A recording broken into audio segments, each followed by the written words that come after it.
Yeah, I am ready when you are, friendo. Yeah, there we go. Make sure that's all running well. I'll turn on my room light just so I don't deal with exposure issues.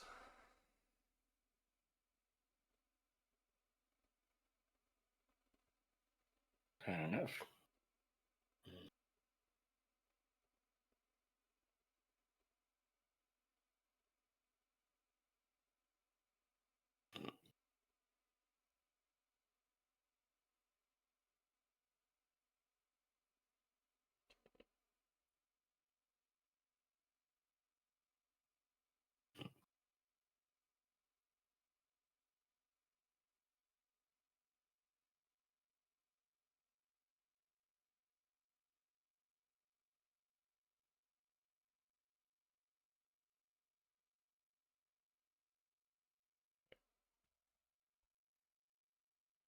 And we'll have our pre-show ad that starts in about a minute. I'll run for a little bit before we get into things. Fair enough. So, what have you been up to in the last couple of weeks that we haven't been chatting, Oh recording? boy. About the stuff that's happened. Some good, some bad. Sure, Um, yeah, we're not there yet, right? we are. We are, right? So yeah, we are. So there's some stuff I will not mention since Sure. it's too personal. But plan getting kind of prep for my uncle's coming in a few months. Right. Been doing the last month the Star Citizen raid circuit every 2 weeks. Okay. It's been kind of cool and a little stressful, but fun. But fun, really nice people. Yeah. Um, and but that's it. I had someone at the house a couple of days ago for a lunch thing. Okay. And been catching up slash rewatching some of Studio Ghibli. Yeah. Okay. How's that going? Nice. I rewatched Porco Rosso. I love that film, man. It's really good. It's there's so many good Ghibli films, but I think my top three is still Whispers of the Heart, Porco Rosso, and The Wind Rises. Okay. Uh, I never saw any of them, but yeah, I want to watch the Heron film, the newest one, soon. I Yeah. haven't seen it. I haven't seen that one either, but Yeah, I heard good things. I, me too. It's supposedly the last film again. So who knows? Right. I mean, I he said did. so many last films though. I know, right? And I started a new anime that I don't know if it's continuing, but I'm enjoying it. Yeah, Okay. about magical lands. It's kind of a Romeo and Juliet type of tale. Nice. I'll deem you the name. What about you? What have you been up to? Uh, I have been some stuff around. Um, what have I been doing? um, Hmm. since last weekend out, went to Long Beach, Washington. Went to Deadman's Cove and Cape Disappointment. So, Hmm. one of the deadliest bays in North America. So, got to see all that and do the hike to the lighthouse and all that fun stuff. Nice. Also stopped by the goth market that was open. Uh, we managed to make it for that weekend, so that was cool. Nice. Uh, doing a lot of work. I've been catching up on my writing. I'm currently behind on the deadline, but I've been catching up on my writing because I have Wolf Hunter 2 just got delivered, so now Wolf Hunter 3 is currently being worked on, and I need to do some managerial stuff for that project, and then I need to get script number 2 for Dracula out since Dracula number 1 has been finished. Very nice. I saw that announcement actually on Yeah, your socials about Wolf Hunter too. yeah. So that's So awesome. that's been exciting. Again, people have been sending me pictures of their books coming in, and that's been really cool. And then Oblivion Remastered is stopping me from doing all things productive. Wait, what remastered? Oblivion. Right, I saw it was out. Yeah. I also someone actually asked if I'm going to play it. I'm like, I haven't played it before, so and I'm not sure I'm going to get it, but I've been hearing good stuff. I say, I don't know, maybe, yeah. yeah, If you never played the original, I've actually been hearing reports from people who have not played the original Oblivion, but have got into it with this one yeah, because there's a lot of quality of life changes that make it feel a little more modern, as well as uh, just the graphic fidelity is really good. fair. But the core gameplay and the complexity, like it's more complex than Skyrim. So for people who wanted a more in-depth RPG than what Skyrim could give them, but in that same style, it kind of fits that bill.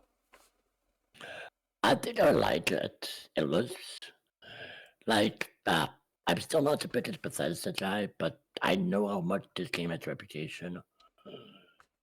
Uh, both Elder Scrolls series in general. Yeah, So I would try it. I may get it at some point.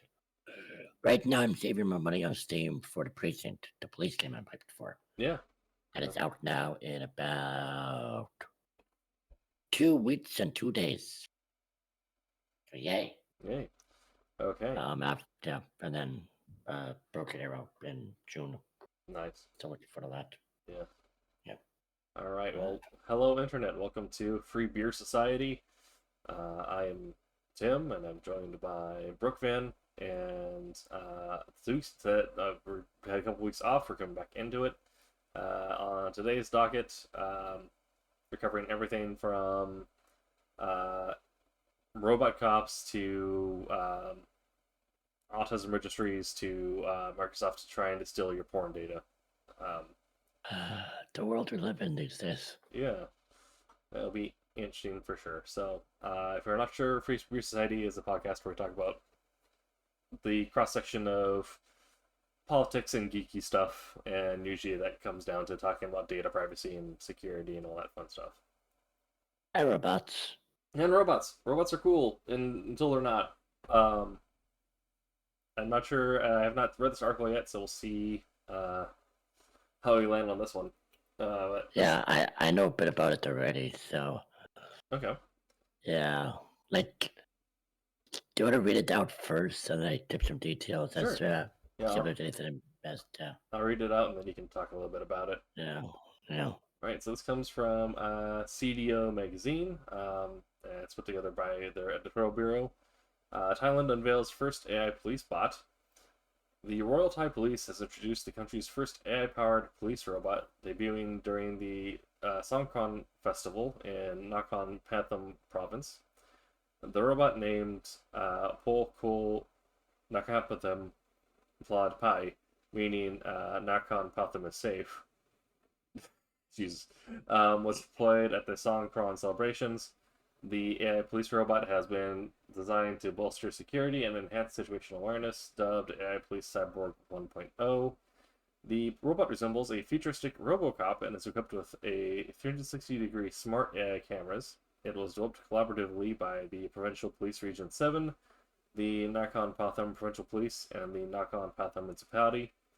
The AI cyborg integrates live surveillance feeds from CCTV cameras and drones across the event area. Its advanced video analytics capabilities are linked directly to the province's command and control center, enabling real-time monitoring and rapid response. Key features of the AI police cyborg include facial recognition and blacklist alerts to flag high-risk or wanted individuals, suspect tracking across event grounds, advanced search functions based on facial features, clothing, body type, and gender, weapon detection for real threats such as knives and sticks, behavior monitoring to detect potential violence or disruptive conduct. So yeah, I think that's maybe it. Because the next one is Yeah. going into okay. Yeah. So to be clear, I tried to figure out if it's actually the robot, and Right. it kind of is. Like it is, but it's not gonna walk. Sure. The footage I saw, it's just this robotic body on a cart that is pulled around. So it seemed to be a souped up security camera powered by AI. That's what I got from this as well. I haven't seen any footage of it, but yeah, I mean, it looks like it is just a camera in a uniform. That's yes. Okay, Yeah, I don't think it has working legs, so it can't like walk. sure. But there is seemingly some robots or robotic being developed are walking robots, partly for law enforcement. Yeah, I mean, that's kind of like the whole like Boston Cybernetics and all that group is work. I've been working on it for a while, but I guess this is kind of going into I don't know if you saw like the TV show. Um, I guess not a TV show. I can't remember the name of the TV show, but I guess the movie Minority Report, right, where it's the Yeah, yeah, it analyzes behavior and terms of, I mean, it makes sense to have something that like it acts as like another point of triangulation. So I kind of get that where they have a camera on the ground where you wouldn't necessarily be able to have normal cameras, security cameras like in the city see stuff. So being able to detect something when someone like walks into an alleyway would make sense, and then helping to triangulate their position as well as being able to detect knives or weapons in crowded areas. Like, it would be good for stopping like mass shooting events. of course. But the behavior, monitoring behavior, seems like it's like going into the area of thought crime, or like it's or psychopaths, where it's looking at this person's behaving like a criminal. Yeah. You're talking about anime before this, right? Mm-hmm. I ever watched the show Psychopaths? Yes, yeah, I'm actually watching through it right now. Oh, I damn. You enjoyed it? I like it a lot. It's really fucking good. Yeah, I'm not caught up on it. I watched the first two seasons very younger years ago, but I like thought crime, that type of thing. Like using that type of tech to catch someone before they do something. Yeah. My mind goes a lot of tiny bit too, Mm-hmm. but I did say no. It doesn't walk. It really does a security camera powered by AI on a board. Yeah, and I But think it feels.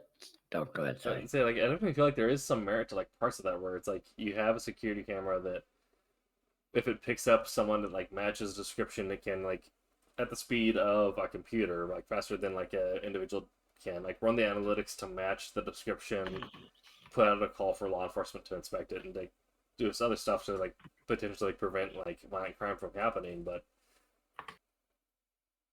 like there's merit to that, and then also have to walk the fine line of when do you start like almost acting in a way that's how do you prevent discrimination? How do you prevent overreaction?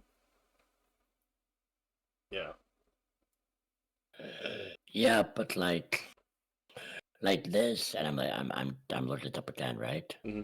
The engine AI humanoid robot deployed by one of China's police forces, right? Yeah. Like, and you also hear to other places too, not just these two places.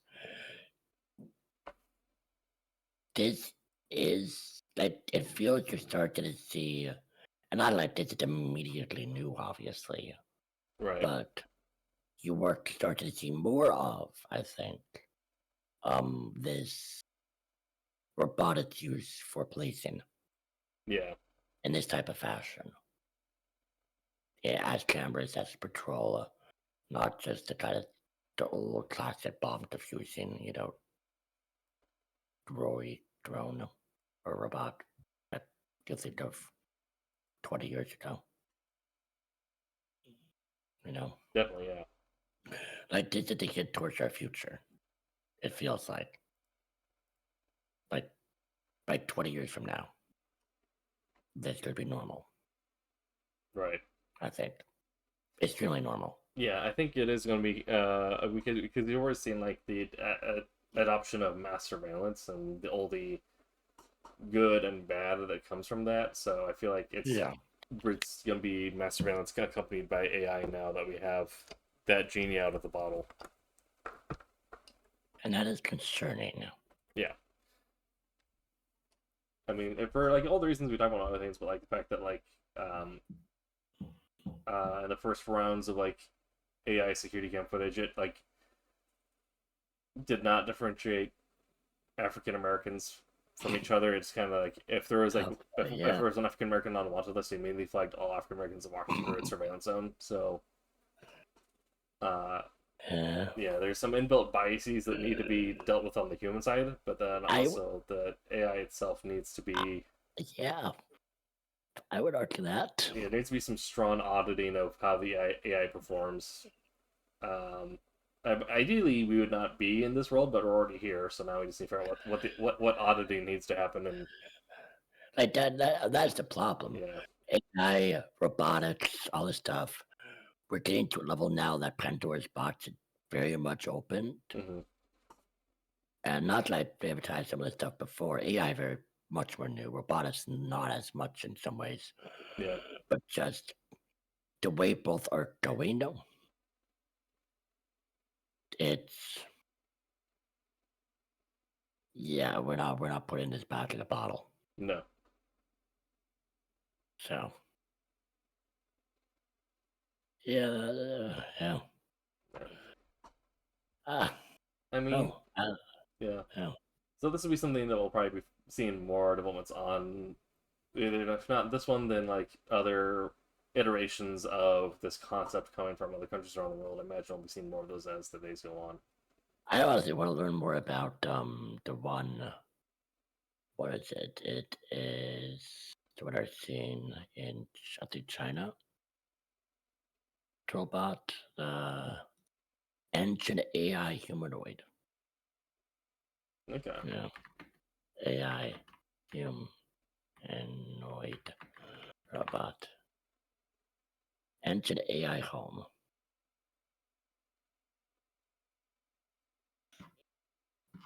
Yeah, I kind of Okay.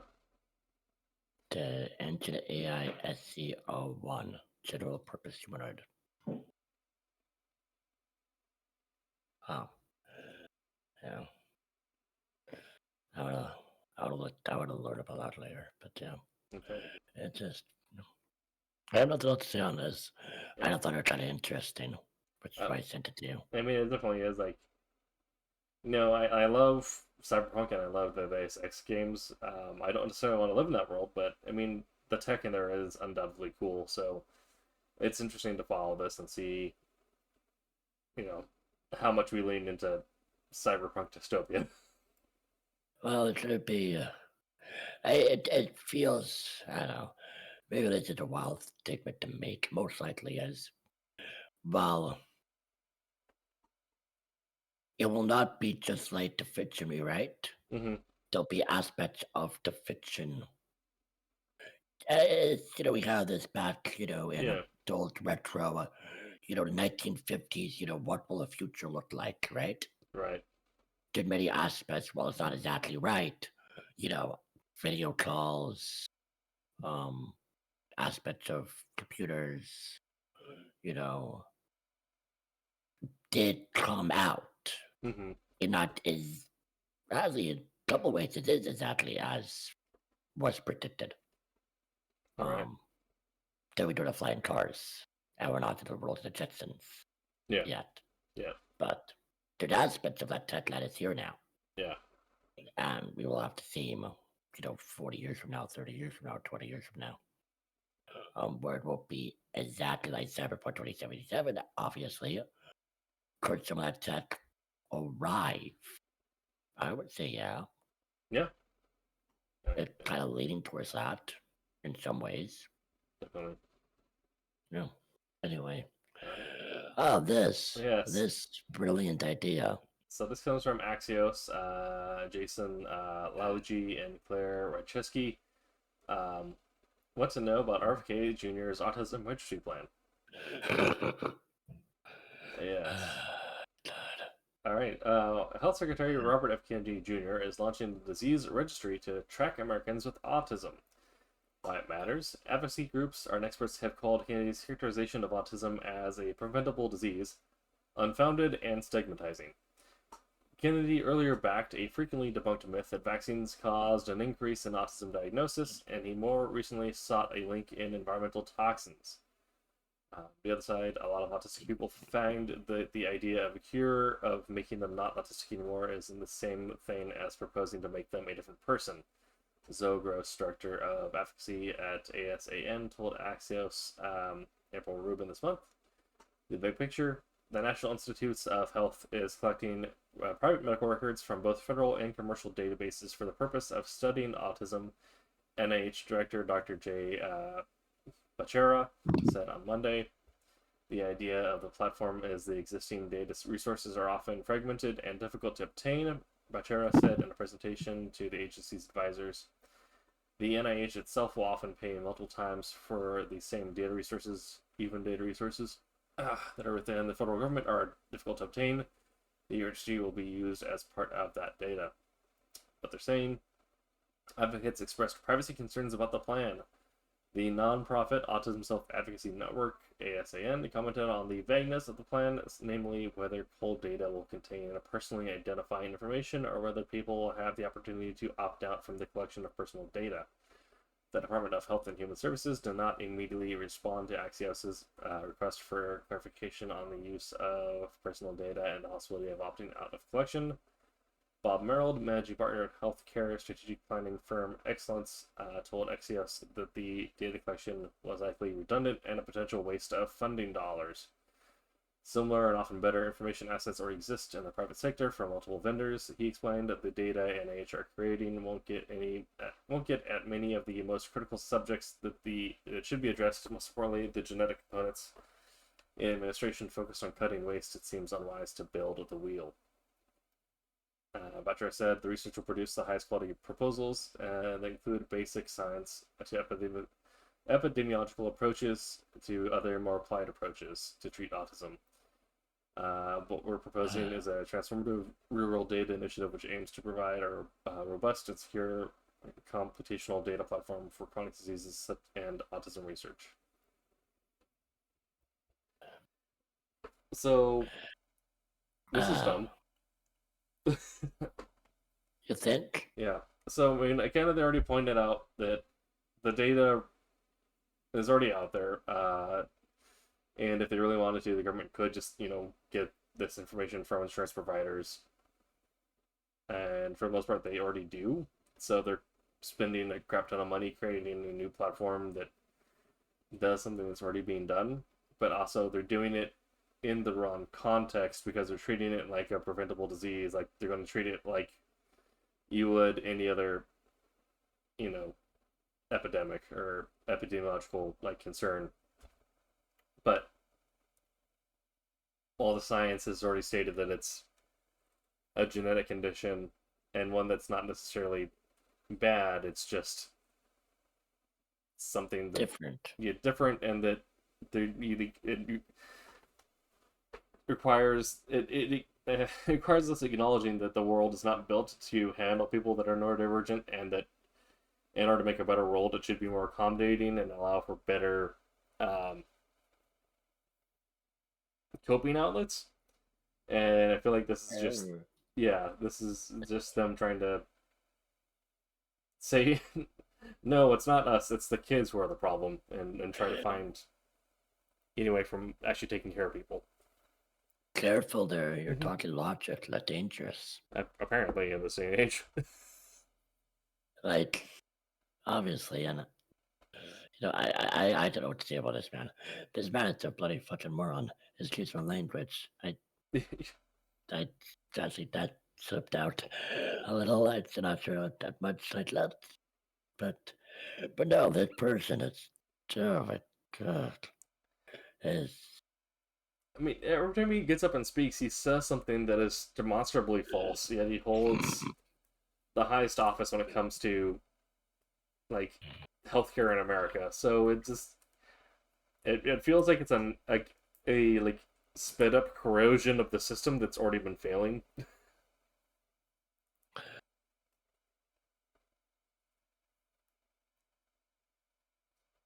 It just it's it's literally a dangerous and it put people's lives at risk Yeah, in such ways. yeah. I mean, You know, oh, go ahead. there's there's obviously many roles in the government that you don't have to be qualified and put people in danger, but Mm-hmm. obviously. But some more than others, and this there be the highest of that bar, I would say. Like this W Spears, it's insane. Yeah, and You know, and um, there's already been concerns regarding 1934 Germany, when we with other parts of this administration. But something that I've seen other people point out online is that the last time we had a mass autism registry built was in part of the uh, health cleansing that they did in Germany, where they shipped off people who were neurodivergent or autistic to uh, concentration last, camps as well. That's how we got Asperger's. Like, that's why we no longer call it Asperger's, because the guy who created the diagnosis was a Nazi. well, yeah, that makes sense. Yeah. Like that, I truly believe this man knows really nothing about medicine, Yeah. um, or people. It's He is dangerous. I'm debatably unsure if it's any malice necessarily, or if he's just a complete idiot. yeah. I feel like with Trump and Musk, I feel like there's definitely definite malice in how both those guys act. But with RFK Jr. right now, it just seems like I don't feel sheer it's malice. incompetence. It purely is. This is like the dumbest person you could elect to, not really, you could put in this position. Yeah. You know, and I. It may sound crazy. I don't fully think he wants to justly hurt the people. I think he's just a massive idiot. Yeah. Maybe he does want to hurt people, but I haven't. I don't know. I mean, yeah. This is ridiculous. It, Obviously, it's dangerous. it is. Yeah. You cannot do a registry plan for people with autism because you don't need it. It opens up another Pandora's box to so many horrible ideas, like you suggested. In Germany, yeah. How do we stop that type of stuff? Honestly, I mean, at this point, I don't know if there's anything we can do on like an individual level. I feel like it has to be the courts that have to put in some sort of stop or injunction against this, right? That like there has to be some. I mean, I don't know if one individual could do it, like maybe like if you did like a class action to try like say that this is a breach of privacy, right? And like have like go through like litigation that way. But I feel like it has to be something that's done by the courts in order to stop it at this point. It doesn't make sense, I guess. Yeah.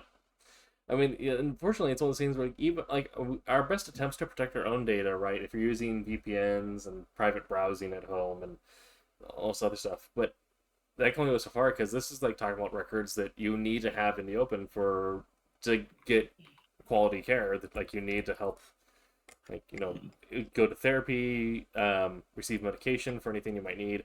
Like that requires you to have accurate and available medical records, but then HIPAA says that that has to be protected and treated privately, so that's why you have to do like a whole hullabaloo every time you switch healthcare providers in America. You have to do like an information release. Canada and other places that have working healthcare systems, that's a little different because you have the healthcare ministry that handles that stuff. But even then, the records are handled separately. Um, and with this, trying to pull all that data into one centralized location that is going to be poured over by this administration, when there's already been so many issues with this administration leaking other medical records and social security records to foreign enemies like Russia, North Korea, and China, because those are the people that are backing the software that Musk has put in place for Doge.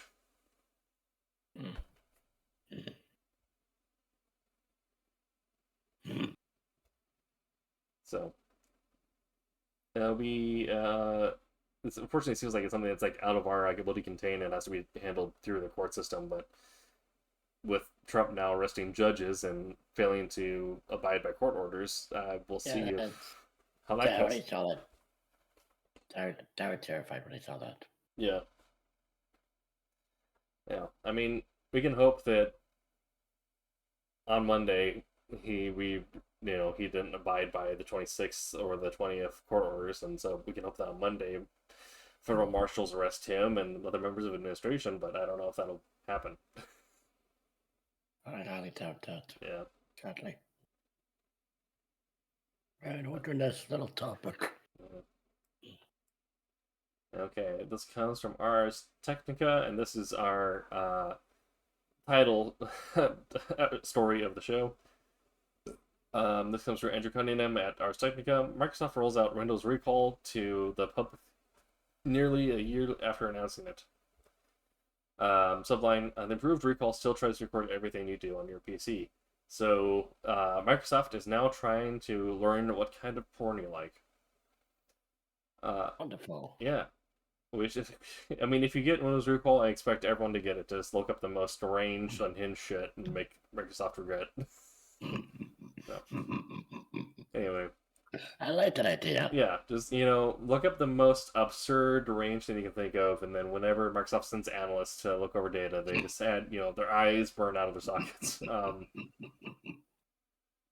Okay. Nearly a year after announcing the feature, Microsoft is finally ready to roll the controversial Windows Recall feature out to the general public. The company announced today on its Windows Experience blog.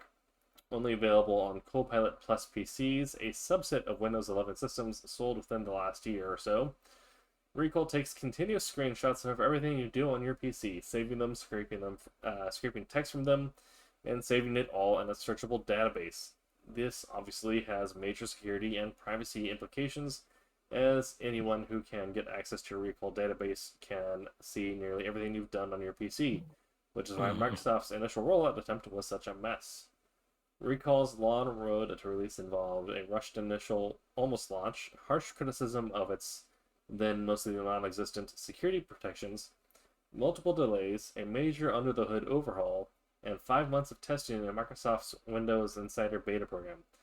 Microsoft signaled that Recall was nearly ready for release 2 weeks ago when it came to the near final preview channel, or near final release preview channel. Testing of the new version of Recall, both by Ars and other security researchers, found that the company had addressed many of the substantive complaints about Recall security and added better automated content filtering to help keep the feature from storing some kinds of sensitive information, though this filtering is still inconsistent. But most significantly, Microsoft has made Recall a feature you must opt into using rather than opt out of using, and it's possible to remove it completely. Recall is the most high-profile feature in the release Microsoft is starting to roll out today, but there are a few other changes in it for Copilot Plus PCs. One is the new version of Windows search function, which can understand the contextual meaning of words and phrases, making more search more natural and intuitive. And then it goes on to talk about Copilot Plus, which essentially is if you have a high-end computer, usually a laptop that is Windows 11 native that you bought within the last year and uses their proprietary NPUs or CPUs, then you probably have Copilot Plus on it, which of course you can get rid of if you switch over to a Linux distribution, which if we have time we'll get over to a new Linux distro which just came out at the end. But essentially, long story short of it, one of the things I mentioned in a previous article on this one, as I was following this a year ago, was the fact that it would store your bank account login. as well as other things like that, which of course are huge issues because then anyone who No, that's not okay. yeah, so because then not only would store that, but then also if you do external transfers, it would store that routing and account number. Um, uh, and then if you open up your bank account information, it gets your login, we pull up information, then gets your routing and account number, your regular balances, and like regular transactions. And like if anyone like does that, well, that's all the information you need to steal someone's identity because you can just call into the bank, say like, hey, I'm so and so, I'm locked, like I'm trying to do this transfer or whatever. Here's my username, here's my password, and I get a direct deposit from like on every 15th of the month for this much money, and that's enough to identify you. So, but now that's all out in the open. That's, this is not okay. You can't. Oh God. Yeah. Um, Jokingly, of course, that well, also if there's anything that like you are, you know, don't want your parents to find out if you're searching on the family computer, or like if it's something that it's more sensitive information, like going on adult websites or doing any sort of. I mean, even if you are if you're trans and you're trying to like find trans healthcare in a state that isn't necessarily trans friendly, and you're using private browsing and like stuff that normally keep you safe from like state censors, uh, that would only get you so far because then all the data that is on like the client side on your computer side is now being stored. So the encrypted traffic doesn't even matter because now Windows has all the information on that sensitive browsing you just did. Oh, I often I mentioned that there's some states where porn is illegal, so um, Yeah, so that's a problem too. yeah, yeah.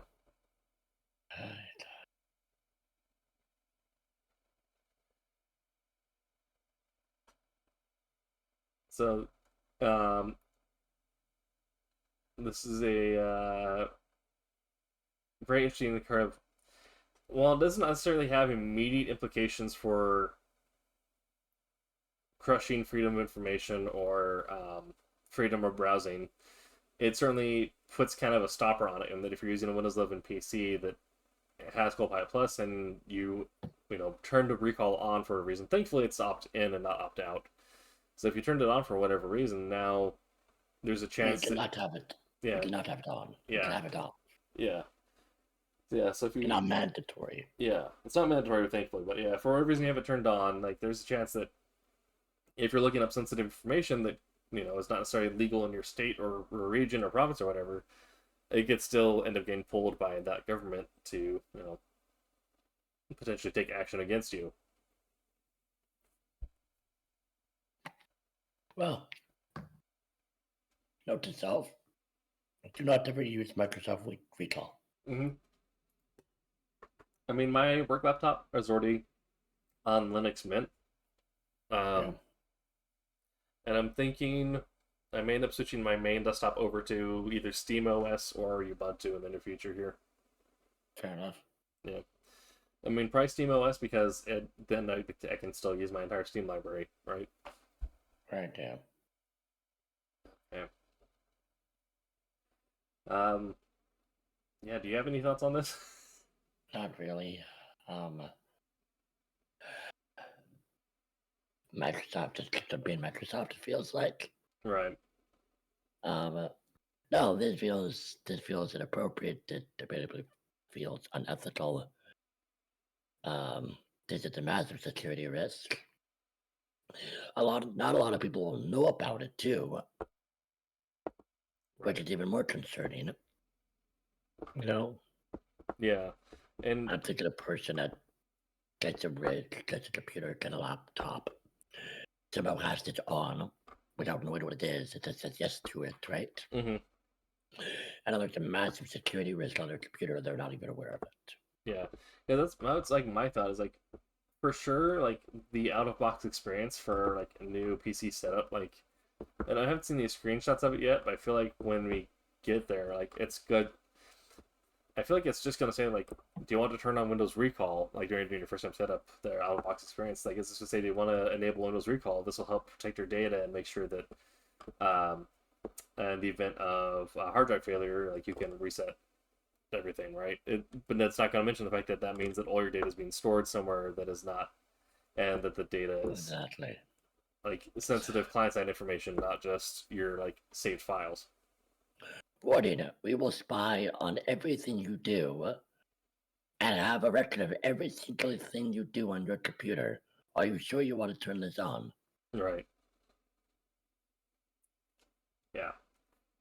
And we'll have a man named Tony watching every photo you do and every image you have on this computer Fucking at all Tony. times. I didn't name the guy Tony. I don't know why. That's right. Yeah. Yeah. I mean, at this point, like even like I'm thinking about switching away from Firefox at this point too, because of their like few things that have happened to them, and like this is like they're nowhere near as egregious as this. Like their thing is just the fact that sometimes they'll settle on your geographical location with the search. Just, Yeah. All right. What's the next one? Okay. Not this one. All right. This is a weird one, so this is kind of a mixed bag. AI-powered browser. Yes. It feels similar to what we just talked about. Yeah, so this is Perplexity. This comes from Sorav Rudra at Fox News. If anyone's not familiar with Fox News, we covered them in the show before, but essentially it is the open source news network. I can't remember what the F and other S stand for. I think it's for open source sake. Okay. Perplexity wants to track your every move with its AI-powered browser. If you use AI-based search engines, then you most likely know about Perplexity, the AI-powered search engine designed to provide factual source-backed answers to its users. They've been making waves in the AI space alongside the other established outfits like OpenAI, Anthropic, with their upcoming AI-powered web browser Comet, set to be the next big launch. It is expected to be a Chromium-based web browser with capabilities like agentic search, hybrid AI processing, such as local and cloud AI-based processing, support for multiple large language models, LLMs. If you don't know what that is, that essentially is the type of system that ChatGPT is, and more. Sadly, as is too common with these AI-infused products, there's something Orwellian about the Comet that was revealed recently. In a podcast with TBPN, the CEO of Perplexity, Arav Stranivs, I did not say that right, I'm sure, but whatever, mentioned that one of the reasons why they wanted to build a web browser was to collect data on everything users do outside of Perplexity to better understand them. He further added that the prompts many people enter into the search engines are mostly surrounding work-related tasks and not all that personal. If they have access to what people are buying, which hotels they are staying at, which restaurants they're eating at, what things they're looking up online, it tells them more about a person's habits and preferences. What they want to do with that personal identifying information? Serve advertisements, of course. Ryan puts it this way. Of course. Yeah, we plan to use all the context to build a better user profile, and maybe, through our Discover feed, we could show some ads there.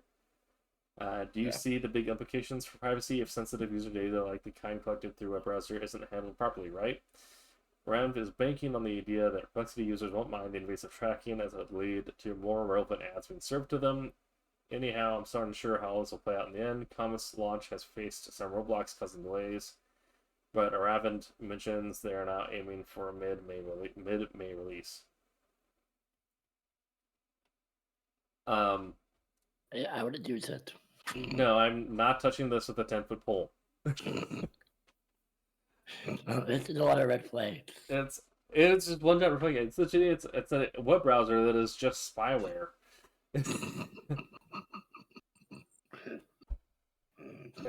Like it's literally like, hey, would you like to download a virus? You know what? Yes, that's what it is. I wanted to see also the picture for it, right? Yeah. What is that picture they're referencing? I think it was one put together by the editor, but the devil in the machine. Yeah. Yeah. That feels accurate. No, that's not something that I ever plan on using, and I feel like that's more of a story to include as a hey guys, please don't touch this type story. Yeah. Alright.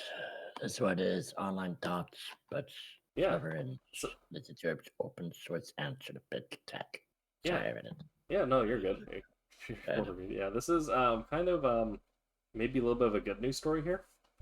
Yay, good news. Yeah, We need so that. this is something I mentioned before and why I've been using Wormhole, is because I wanted to not use Google Chrome for a show that will undoubtedly critique Google, and um, as well as the fact that Google's terms of service state that any information you put into Google Drive is their property, and they can have the AI stuff scan it, crawl it, whatever they want with it. So, like, if you're writing a book, for example, and you write it in Google Drive, there's a chance that somewhere a AI chat system that has Google information is just going to spew your work out word for word.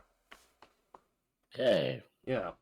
Um, and then someone else will, undoubtedly like stop running into it, get to market, and then you're, stuck with your book being plagiarized, right? Yep. So, I've been looking for a open source, non pervasive type of cloud storage or online document system. So, this is hopefully some good news for that. So, this again comes from Saurav Rudra at Fox News. Docs is an open source, self hosted document editor that allows real time collaboration and gives users control over their data. Online document editors have been a great innovation, opening the path for real time collaboration, easy version control, and allowing remote workers to operate from anywhere in the world with an active internet connection. While proprietary offerings from big tech like Google Docs, Microsoft Word, and Apple Pages dominate the space, there are many open source options that offer the same levels of functionality. They're even better when it comes to data privacy, customization, and self-hosting. One such option is Docs, which is a self-hosted document editor that is part of La Suite Numérique, an initiative by the French government aimed at providing sovereign digital tools to public institutions and organizations.